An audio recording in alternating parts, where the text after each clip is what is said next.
What is plan B for Paul Heyman and Seth Rollins and the rest of the boys? I don't know, but we could speculate it could be two different things. And I like to play that it is going to be a fourth member joining the Seth Rollins factions. Hello, my name is Sancho West and welcome to Sancho West Wrestling. This is a YouTube channel where we talk about all things wrestling.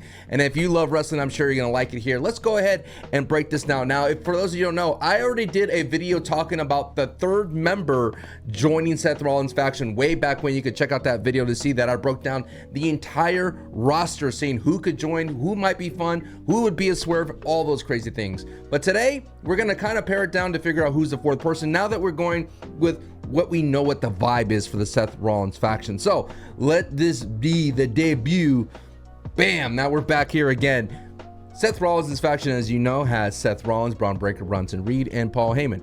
What does plan B mean? It could mean a variety of different things, but it definitely doesn't mean these people on the roster are not going to be it, and they are in the no way. So let's go ahead and skip forward to the things that are kind of like possibly so. AJ Styles. Now, AJ Styles is an interesting pick. I think AJ Styles definitely needs some help with currently in today's booking when it comes to WWE. I do feel like AJ is directionless, considering that he had his match canceled at Night of Champions. Now they are picking it back up with Dominic Mysterio for SummerSlam, but what does AJ do after SummerSlam? Now, in the previous video, I did have AJ as a wild card because he adds that legacy to it. But now knowing what's happening with Seth Rollins, I think Seth Rollins wants to be the big head honcho. Now, I may eat my words later when I show you who my picks may be, but for AJ Styles, I'm definitely going to be that it would be fun for AJ to join the faction. I mean, it looks very nice to see AJ there. I mean, AJ would add that Ric Flair type of vibe, but I'm going to put AJ and would be fun. Alex Shelley. Now, the Motor City Machine Guns. Where is Chris? The Motor City Machine Guns I had in my wild card situation. For some reason, I can't find Chris right now. But the Motor City Machine Guns, I thought would be a cool thing because I feel like every great faction needs a great tag team. And I've always will say this for the longest time, that Motor City Machine Guns were definitely struggling for the longest time on the main roster. They are kind of seen as workhorses right now, but they have no kind of pizzazz, no kind of fun in the backstage segments. And because of that, I'm going to definitely put them in the no way. I had that ability maybe, but I'm going to put them in no way. Most likely Mr. Sabian is in the group of no way. But this is different. Angelo Dawkins and Montez Ford of the Street Profits, I'm going to put them in the wild card. There's something to me that speaks to me that they've been tweeners for a while, long time on the SmackDown roster.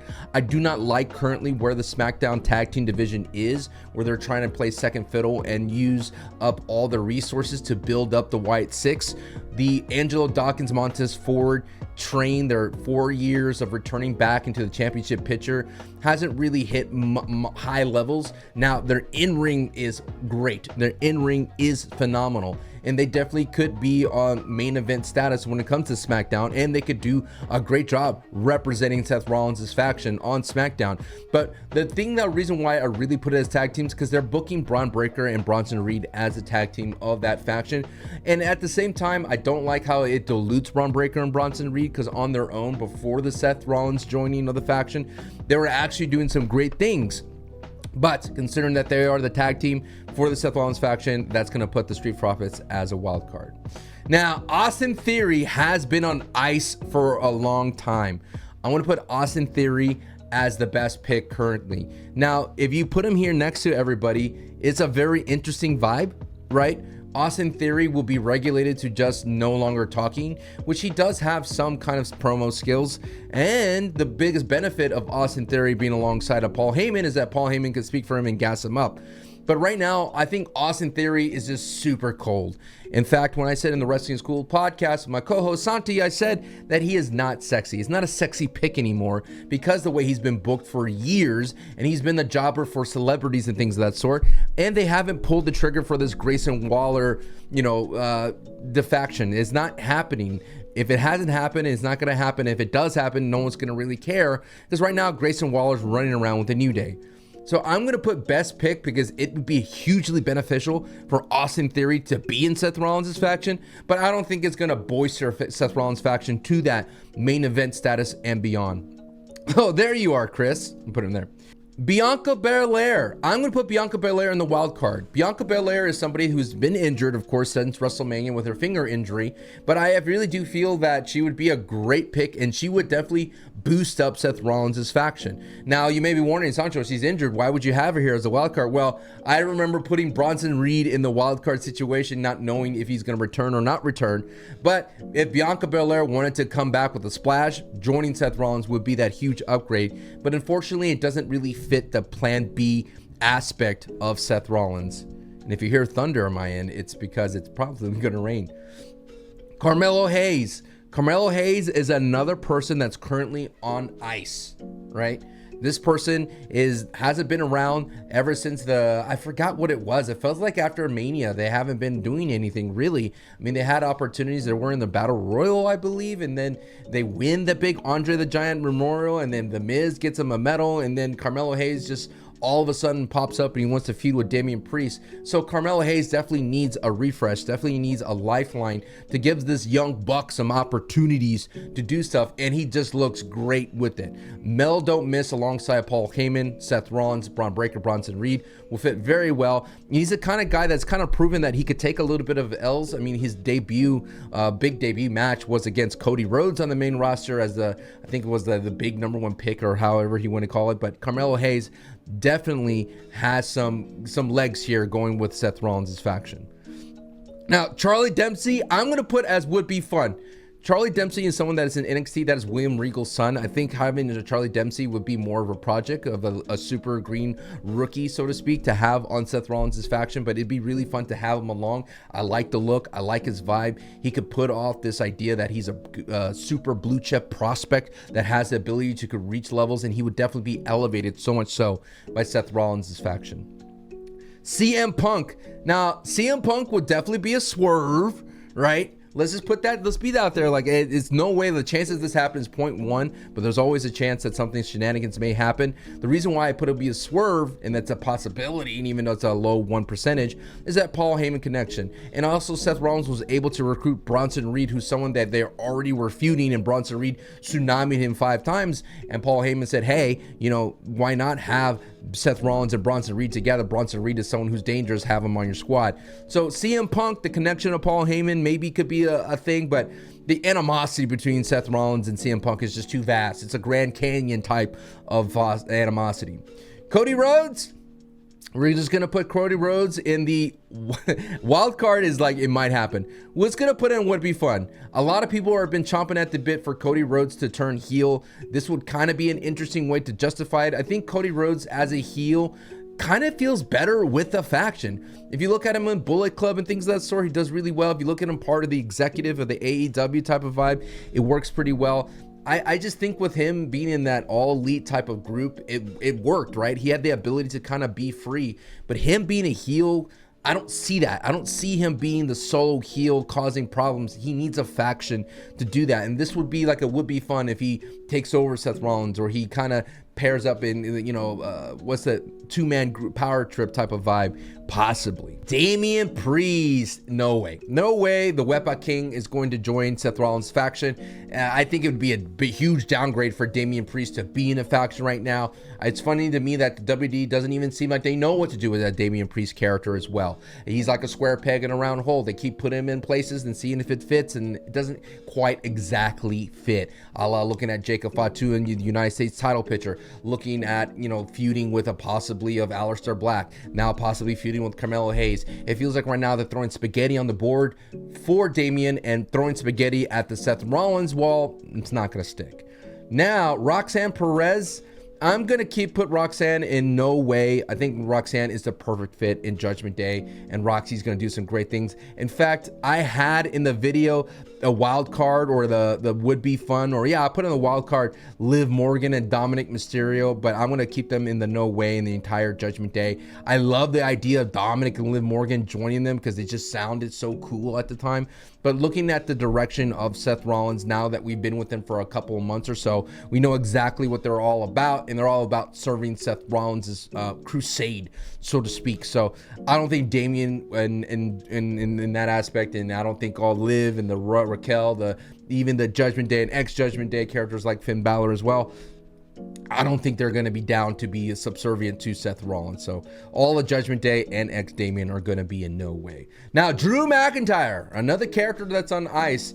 I'm going to put him in the best pick. This is an interesting situation, right? If you haven't been on wrestling television for a while, you possibly have a good chance of joining the faction.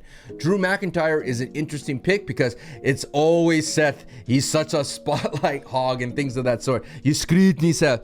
That has been a meme for such a long time in my community that we don't know, right? What is Drew thinking? Drew McIntyre deserves a main event spot. Now, they had an interaction, I remember, where they were passing ships the night. And we're remembering when that happened backstage. I was like, bro, Drew belongs against Seth Rollins. It's one of those same things with Swerve in the category of CM Punk. Like, dude, there's so much hate between Seth. But at the same time, Drew McIntyre could be one of those guys that could looking for the big opportunity, and Drew would fit so well. Look at this. He just looks so good with this faction, but I'm going to put him as the best pick for now. Ethan Page from NXT, I'm going to slide him right back up to best pick as well. It's one of those characters that's been in NXT for a good chunk now, ready to main roster, ready for such a long time, so considering that he's had some singles titles in NXT. This is a good opportunity for Ethan Page to get up to this level. It would definitely elevate him to at least mid-card level, close to main event, which I think Ethan Page should be, and I don't think he should work his way up. I mean, he'd be a great IC title or United States title holder, especially on SmackDown, but Seth Rollins and Ethan Page, Braun Breaker, Bronson Reed, and Paul Heyman just look phenomenal. Look very nice together, but for now, we'll keep them in best picks. Grayson Waller. Now, Grayson Waller will be a big swerve, okay? Grayson Waller is one of those characters that we've all been kind of, oh, you're the one that's going to be left in the dust. But what if it's Grayson Waller that leaves Austin Theory in the dust? But this doesn't look good right here, you know? When you line them all up, you're trying to figure it all out. It's like that puzzle piece does not quite fit. And Grayson Waller is too goofy of a character to put with a brooding, a meticulous, very calculated group like Seth Rollins' faction. Gunther, the ring general, I'm going to put down in a would-be fun type of situation. Now, anyone that joins this group is immediately going to get throttled down. And I'm pointing that out in the podcast that Braun Breaker and Bronson Reed have been throttled down. But if you give Seth Rollins Gunther, it's OP. It is unbreakable. It is unfair. It is, hey man, we need to break this group up instantly because it's OP. But Gunther would be a fun addition, and I do think Gunther needs some refreshing.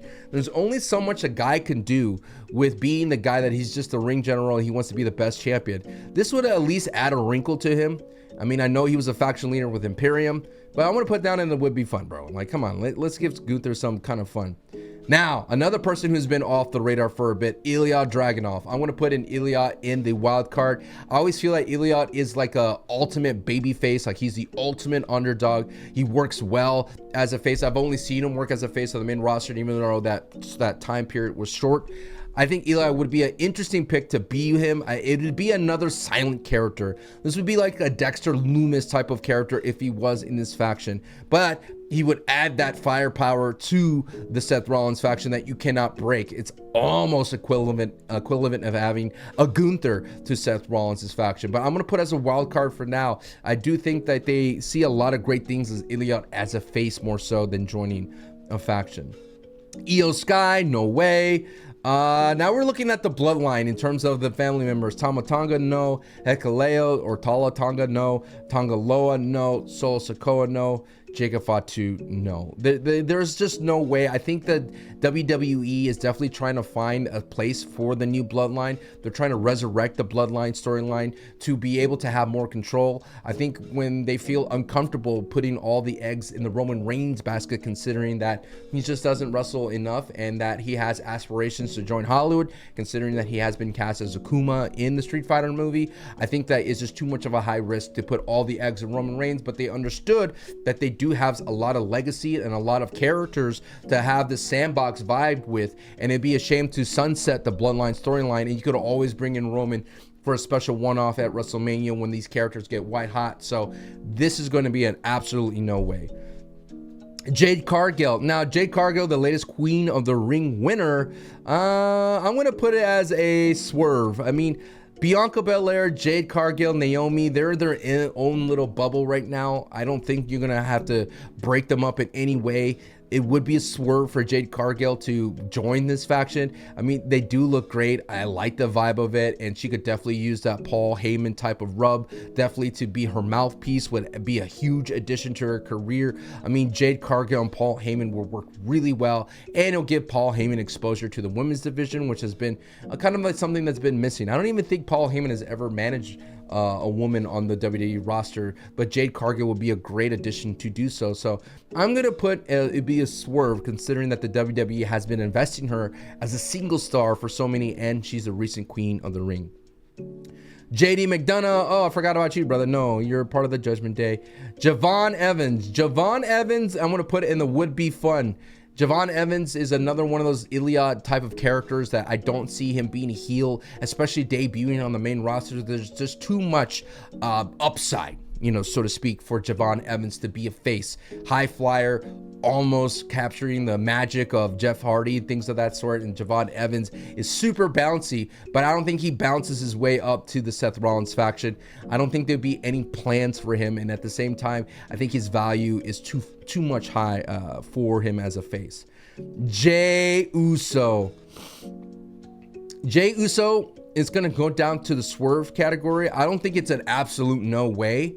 Jey Uso joining Seth Rollins, yeah, it'd be a no way. No, there'd be no way. It's one of those things, like I will say the same thing about Jade Cargill, but amplified 2 times. That the WWE has invested so much as Jey Uso as a main event babyface, that turning him heel to join Seth Rollins' faction kind of just absolutely makes no sense. And it wouldn't be fun for anybody. I want to put Jimmy in the no way. Now, Jordynne Grace, I think would be one of those characters like a Jade Cargill, right? Somebody that could definitely be the muscle in the women's division. But the more I think about it, the less I see that Seth Rollins would be interested into invading in that. I think if the WWE wanted to create a top faction overall that owned all divisions, I think you would put Jordynne Grace there, or Rhea Ripley, or Bianca Belair. But I don't see anything for Jordynne Grace. I think Jordynne Grace goes after United States title on SmackDown.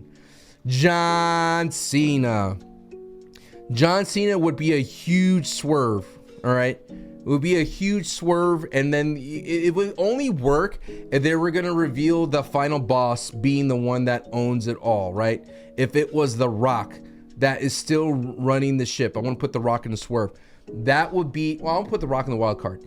That would be the only thing that kind of puts this Seth Rollins faction in, like, there's a bigger bad, right? This whole entire time that we thought that Seth Rollins was the tip of the iceberg. But again, there's still that animosity, diarrhea, Dwayne being the thing that Seth Rollins wants to go with. And I don't see that here as well. But if John Cena, The Rock, and the Seth Rollins faction is like kind of like the Illuminati of like pushing everything forward, the Masons group, right? It's all started with John Cena turning on Cody, and it's all Seth Rollins, and then Dwayne was the one that was putting it all together behind the scenes as a corporate TKO. Perhaps it sounds interesting. The more complicated something sounds, the less and less it is believable. Karrion Kross alongside Scarlett. I think Karrion Kross I'm going to put as a wild card. I think they only do this if they consider a investment in Karrion Kross and re-signing Karrion Kross. Currently right now, as it's reported, Karrion Kross is in his contract year. And I'm not quite sure if that means that if you sign that we have bigger aspirations for you, we'll make you join Seth Rollins' faction. I think alongside with Scarlett, that faction will look great all together. There's just something about them that just look very dominant and look very rounded out as well. And Karrion Kross could definitely be a mid-card boss for them, and that would work really solid for the way the hierarchy of Seth Rollins' factions. But I'm going to keep Karrion as a wild card because I'm not quite sure if the WWE is all in on Karrion Kross just yet. Kiana James as well is someone that's been on ice. I think Kiana James, that is if the Seth Rollins, like I mentioned, wanted to invade with the Jordynne Grace. Kiana James is definitely a project to have with Seth Rollins. She does have a demeanor. She does have the look to be a part of it, and does have some in-ring stature and things like that. But super on ice. If Austin Theory hasn't been around for a long time, Kiana James hasn't been around even longer. So I'm going to put in the no way. Kevin Owens currently is on the kind of fence with his injury, considering that his surgery may or may not be needed, or what kind of surgery or how deep. It would be a swerve for Kevin Owens to not only come back, but to join Seth Rollins and to join Braun Breaker, Bronson Reed, Paul Heyman, considering that Kevin Owens feels like more of an outsider, a lone wolf type of vibe. And Kevin Owens has a lot of unfinished business. I think the only reason Kevin Owens would join Seth Rollins if he wanted to take advantage of the power behind it and kind of use them for his unfinished business, but no way. LA Knight. Yeah. Now, LA Knight, boy, oh boy, wouldn't that be a swerve? I want to put this in a swerve considering that LA Knight's currently in a feud with Seth Rollins' faction. I think the only way Seth Rollins defacts and joins the heel side of wrestling is if he's realized that everything that has not been working at him as a babyface, that he's done everything the right way and he's been a good soldier like Karrion Kross, and he still doesn't get his way. Like, he doesn't get any his due, he doesn't get his love, so he's just gonna say, screw you, I'm gonna go ahead and join the heels. And it would be an interesting thing to have LA Knight as a heel as part of a faction. He has been part of factions before. Drew McIntyre is he was with an Impact, I believe, but LA Knight is someone that is going to be the Stone Cold of the Seth Rollins story, the solo guy that could take out multiple people, but I just don't see it that he's going to join and defact. He's not going to do a Stone Cold and turn heel and join Vince McMahon. Logan Paul. Now, Logan Paul, I'm going to put Logan Paul in the... I'm going to put him as a wild card. I think the Logan Paul journey, I think it was interesting when he was with John Cena. Logan Paul with Seth Rollins, I don't know. I do see Logan Paul trying to be a guy to take out Seth Rollins to go for that heavyweight title, but I don't see him as a guy joining him to help Seth Rollins. Logan Paul is the Maverick. I think it'd be interesting to have Logan Paul rekindle that matchup with Seth Rollins. I think that'd be a great person to contend for the heavyweight title eventually when Seth Rollins wins, or even the undisputed. But Logan Paul will be sticking as a wild card. Ludwig Kaiser, I don't know. Last I heard, he found himself a luchador mask. Let's see. The Miz. Now, The Miz, I'm going to put as a wild card as well. The Miz needs a refreshing. And The Miz is somebody that could be a great lackey for them. He could take a lot of L's. I talked with Santi, and part of the Wrestling School podcast that's coming out on Friday, is that The Miz is someone that could just lose all the time, but is still revered, still respected, and is somebody that could be the weaselly heel. And it kind of just fits the faction very well. And he could cut promos. And if Karrion Kross could be the mid-card boss for this faction, so can The Miz. And he could do that so easily. Oba Femi. Oba Femi is definitely one of the best pick situations. He adds size, he adds muscle, and he just looks so good with this faction. There's not much more that you can say. And I think Oba Femi's transition into the main roster would be a little bit easier, considering that I feel that him as Paul Heyman using his mouthpiece, I know Oba Femi could cut a good promo, but right now on the main roster, I just don't see Oba Femi contending for much right now. Sure, he could go up against a Gunther, but that's like a too big of a leap. He could go for the IC, but IC versus Dominic Mysterio at this time doesn't work. If Braun Breaker was on top of that Intercontinental mountain, I would see Oba Femi fitting very well and being a great contender for that. But Dominic Mysterio, that's just not the right thing for Oba Femi, because Oba Femi technically should just dominate Dominic. But Oba Femi joining Seth Rollins would make it a very dominating faction. So I want to consider that in a best pick. Omos, I don't think works. I want to put Omos in no way. Omos is one of those things where it wouldn't work for Omos because, oh man, I just feel that the WWE has a bad luck with booking big guys. Look at Eric Rowan with the Wyatt Six, right? Like, they have moments of shine and then they just get overwhelmed by the numbers games. And I just think that the days of a big man dominating are gone. Just like in the NBA, the days of a dominant post big man are long and gone. You need somebody with mobility. You need someone with ability to move. And the days of the squatty power forward Bronson Reed and Braun Breaker are here to stay. And not on this list is Rusev, but no way. I love Rusev. I think Rusev is cool, but Rusev is the new squatty thing. But I think Rusev is just going to be just great on the main roster as a mid-carder for now. Now, it would be interesting It would be fun. Now you could say, Sancho, why don't you put this in the swerve? Because, you know, Triple H is the kind of behind the scenes, and it would be a swerve for the guy that's behind the scenes to be on Seth Rollins' side, politicking in the behind the scenes, a la an Emperor Palpatine type vibe. But I think it would be fun if it's revealed that the guy that's always been in Triple H's corner, the guy that was the representative of the authority in the days of Seth Rollins' run, I was Triple H. It'd be cool if Triple H was the puppet master behind the whole thing, and I will stick to that, considering that I talked about that in the previous video when we did this for the third man. R-Truth, I feel like R-Truth wasn't supposed to be here. One of those great feel stories of the year that the WWE fans were able to bring him back to the roster, but unfortunately, there's just no big plans for R-Truth. I feel like R-Truth is another Damian Priest situation. They're just trying to find a home for R-Truth, a feud, something he can latch on to. And Aleister Black, which is not listed here, is a no way as well. Aleister Black, R-Truth are going to be in a program for themselves. Now, Randy Orton. I accidentally dropped him off in the no way. I will find you, Randy. Randy Orton is a character that I do feel would be an interesting pick. And where are you, Randy? Let's play this game together real quick. Where's Randy? I got him. Randy Orton would be a great pick. Randy Orton could be that AJ Styles. Randy Orton could be their AJ Styles type of group. He could be the Ric Flair. And it'd be a way to... It'd be an evolution to have Randy Orton rejoin this type of legacy, so to speak. And I'm just dropping Randy Orton factions. It'd be cool. I think Randy, considering that, again, he's done things the right way as a babyface, has been screwed over.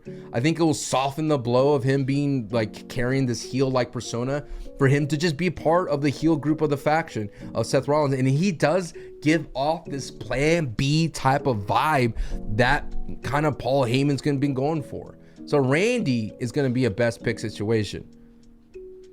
Rey Mysterio, no thank you. No gracias.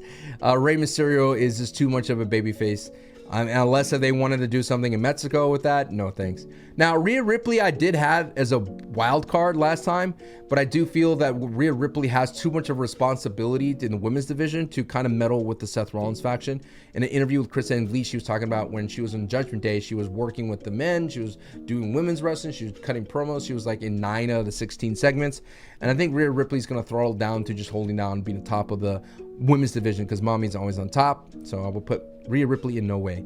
Ricky Starks. Now, Ricky Starks has been off of TV for a long time. And Ricky Starks is one of those guys, I do think that he has a great upside as a face, but he could definitely be a serviceable heel, and he does look great with Seth Rollins' faction. The question is the WWE willing to throw away that face run and to give up a possible swerve down the future and just debut him as a heel? If he is in this faction, he will be those ones that will defact pretty quickly, right? You would think Braun Breaker and Paul Heyman will go off together in the sunset one day and leave Seth Rollins and Bronson Reed. But if Ricky Starks was in that, he'd be the first guy to leave, right? He'd be the first one to get out of the faction and turn to babyface. But I'm going to put Ricky Starks right now as a best pick. Roman Reigns. Roman Reigns. I don't think it'd be fun. I don't think it'd be a swerve. I'm just going to put in no way. Because the Tribal Chief, I think, is going to be saved for, like I mentioned, those Undertaker WrestleMania matches. Especially, he's going to have a lot of run with the Bloodline.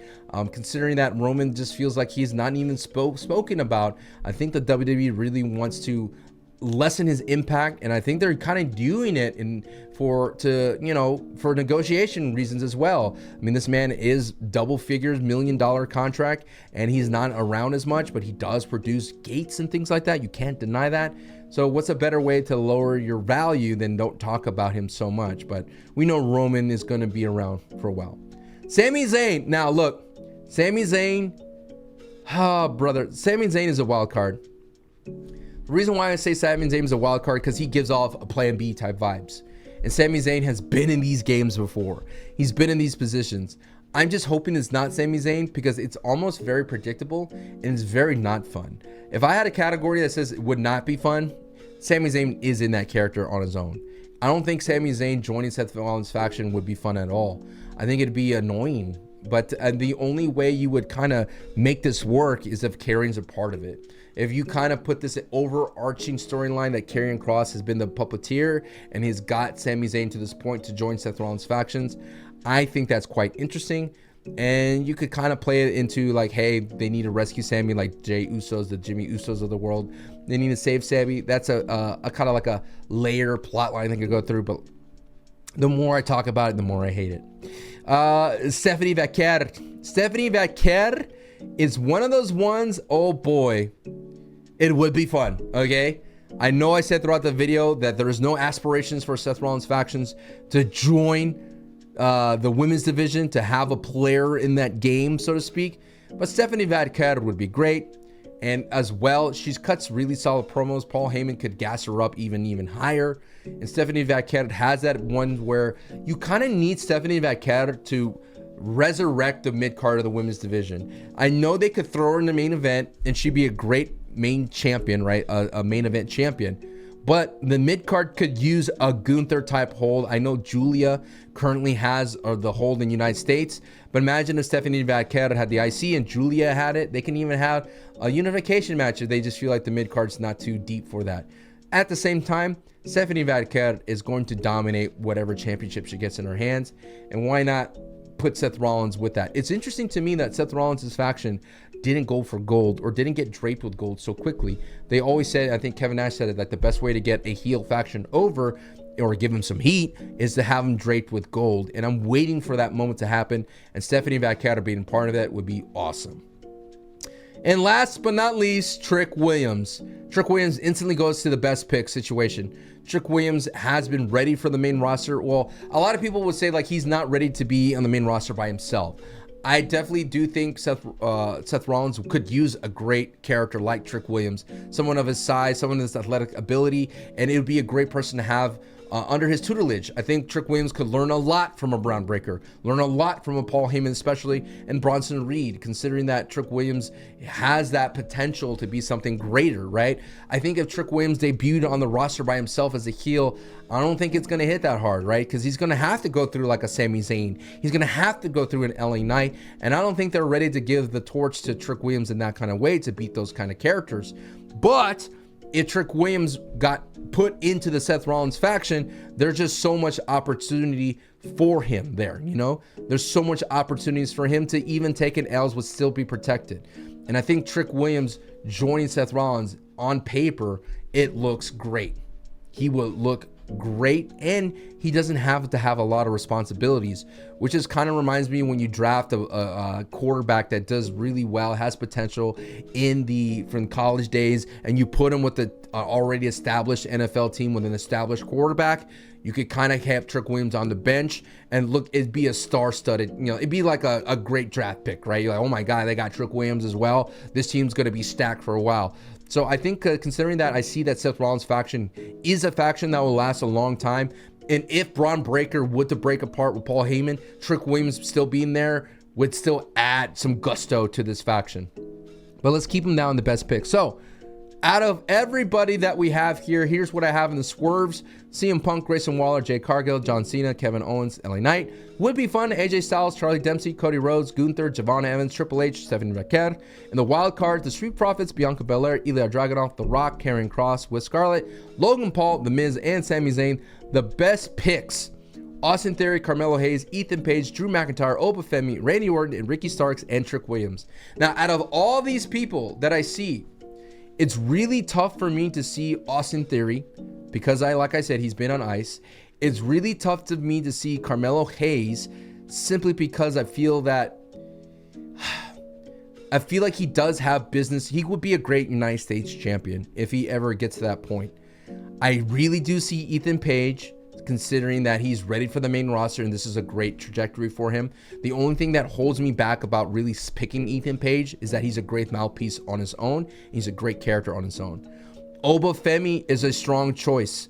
Oba Femi, though, as a face, is mega over at NXT. And Oba Femi would just be like a shell of himself if he joined Seth Rollins' faction. Randy Orton is somebody that would be a great not only character to be with a faction, not part of Evolution 2.0, but it'd be really cool, like a full circle moment, and at the same time would give him the green light to punk kick people. Trick Williams, I do feel, as the current NXT champion, does have a lot of storylines to go through with TNA. I don't think Trick Williams would be the one that joins in right now. He does not have a Plan B vibe. And finally, Ricky Starks. Ricky Starks, I think, definitely needs to go back to NXT, get his run back on Ethan Page. I think it'd be a disservice for him and for the fans of the NXT brand to leave Ricky to all of a sudden go to main event, like main roster, without his run back on Ethan Page. So that leaves me. Plan B is the Viper. Randy Orton will be the one that joins Seth Rollins' faction. And if he does, this faction is going to be OP. And I think with Randy, Seth Rollins, Bronson Reed, Braun Breaker, Paul Heyman, that's going to put the likes of CM Punk, Cody, and John Cena back in line together to take out this new threat in the WWE. Let me know what you think. Who's going to be Plan B and who is the fourth member of Seth Rollins' factions? And as always, subscribe to the channel if you like these kinds of videos. Thank you so much for watching. I'll see you around. Peace.